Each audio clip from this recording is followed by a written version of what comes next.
s'il y a une place que les sorciers aiment beaucoup, c'est l'église. Est-ce que tu sais ça? Tu sais que les sorciers aiment beaucoup l'église. Ils aiment les choses de l'église. Pourquoi? C'est parce que quand ils vont infiltrer l'église, c'est pour détruire l'église. Et quand les sorciers rentrent dans l'église, qu'est-ce qu'ils vont chercher? Ils vont chercher à s'approcher du pasteur, être tout autour du pasteur. Voilà pourquoi la plupart des pasteurs que tu vois, tout autour d'eux, il y a des sorciers. La plupart des gens que tu vois tout autour du pasteur, la plupart, ce sont des sorciers. Pourquoi? Parce qu'ils veulent avoir le contrôle de l'église. Voilà pourquoi ils s'approchent à côté du pasteur. Et si tu n'as pas les deux yeux ouverts, ils vont prendre le contrôle de l'église au travers du pasteur.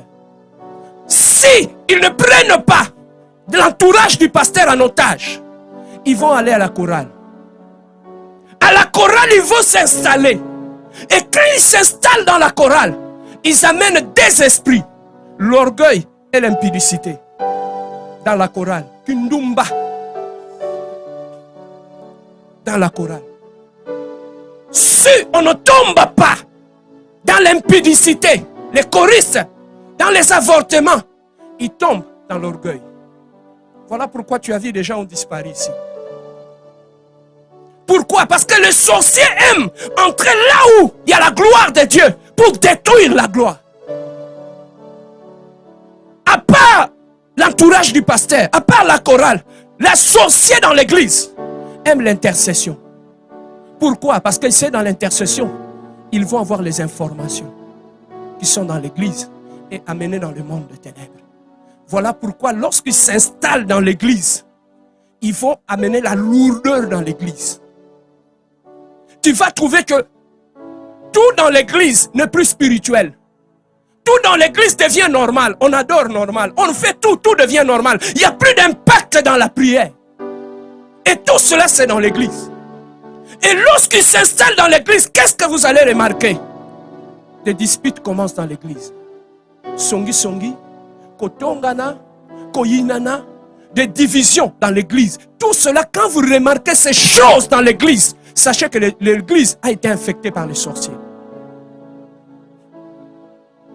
Tu vas voir dans l'entourage du pasteur, c'est lui qui a l'esprit de la sorcellerie en lui. Il va se donner l'impression comme si celui qui est devenu le visionnaire de l'église. Et lorsqu'il prend le pasteur en otage, le pasteur ne peut plus rien faire. Avant de faire tout, il faut passer par nous. Il faut nous poser la question. Quand j'avais eu la vision, toi tu étais là? Quand Dieu m'a parlé, toi tu étais là? Non, nous les collèges, tu vois, nous les collèges des anciens, on a quand même des choses à dire. Est-ce que vous avez une vie de prière? Bandoki.